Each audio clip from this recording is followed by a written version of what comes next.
बिस्मिल्लाहिर्रहमानिर्रहीम। प्यारे दोस्तों, आज हम आपको इस वीडियो में एक नेक बाप की मजबूर और लाचार बेटी की वाकया सुनाने वाले हैं, जिसे सुनने के बाद आप भी अपनी प्यारी और लाडली सी बेटी के वास्ते ऐसा नेक काम करेंगे इंशाअल्लाह। तो दोस्तों चलिए वीडियो को शुरू करते हैं। जी दोस्तों, एक आदमी जिसका नाम रहीम था, जो बहुत नेक और शरीफ इंसान था, जिसने कभी अपनी जिंदगी में किसी गैर औरत को बुरी निगाह से नहीं देखा। उस आदमी के घर की हालात बहुत खराब हो गई थी। नौबत यहाँ तक पहुँच गई थी कि घर में फाके हो गए थे। उस आदमी की एक जवान बेटी भी थी।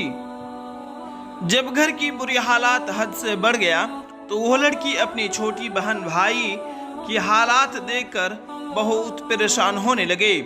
उसके दिमाग में तरह तरह के सवाल उठने लगे।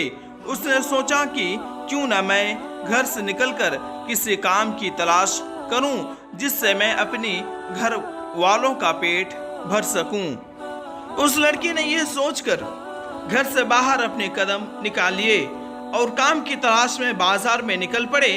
कभी किसी के घर में काम मांगी तो कभी किसी की दुकान में, मगर किसी ने उसे काम नहीं दिए। वो थक कर हार कर अपने घर वापस लौट गए।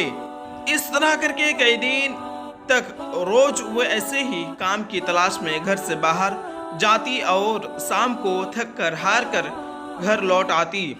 जब कहीं भी उसे कोई काम नहीं मिला तो वो लड़की गलत कदम उठाने पर मजबूर हो गई। दिल में इरादा करके घर से निकल गया कि आज मैं अपनी जिस्म बेच दूंगी और कुछ खाने पीने के लिए जरूर खरीद के लाऊंगी। उसके बाद वो लड़की घर से बाजार जा पहुंची जिस्म बेचने के लिए।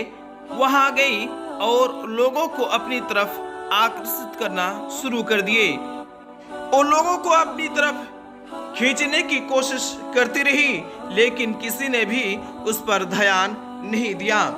ध्यान तो दूर की बात, किसी ने उसकी ओर निगाह तक उठाकर नहीं देखा। यहाँ तक कि लोग आते और उसकी ओर नजर उठाए बिना निकल जाते। इस तरह खड़े खड़े लड़की को शाम हो गई। वो परेशान होकर घर की ओर कदम बढ़ाने लगे। जब वो घर पहुंचे तो अपने वालिद को देखा कि वो परेशान होकर दरवाजे पर खड़े हैं। उसके वालिद ने पूछा कि बेटी कहाँ गई थी। उसके बाद लड़की अपने वालिद की बात सुनकर उसके पैरों में गिरकर रोने लगी और माफी मांगने लगी और फिर रो रो कर सारा माजरा बयान किया कि अबू हुजूर, मैं अपनी भाई बहन की भूख से बिलखती हुई हालात को नहीं देख पाई और मैं मजबूर होकर जिस्म बेचने गई थी, लेकिन एक भी आदमी ने मेरी तरफ नजर तक उठाकर नहीं देखा। पूरी बात सुनने के बाद बाप ने अपनी बेटी से कहा कि बेटी, ऐसे कैसा हो सकता है? तुम्हारे बाप ने आज तक कभी भी किसी गैर औरत को आंख उठाकर नहीं देखा, तो यह कैसा हो सकता है कि कोई तुम्हें नजर उठाकर देखे? तो दोस्तों, इसीलिए हमें अपनी गंदी निगाह किसी औरत पर मत डालनी चाहिए, क्योंकि नजर गरम बीज की तरह होती है। जैसा बोओगे कल को वैसा ही पाओगे। आज आप अपने आप को खबरदार करेंगे तो कल तुम्हारी औलाद भी महफूज रहेगी। तो मेरे प्यारे दोस्तों, आपको हमारे यह वीडियो कैसा लगा? आप अपनी कीमती राय नीचे कमेंट में लिखकर हमें जरूर बताएं और इसी तरह का इस्लामिक वीडियो सुनने के लिए हमारे इस चैनल को सब्सक्राइब जरूर करें।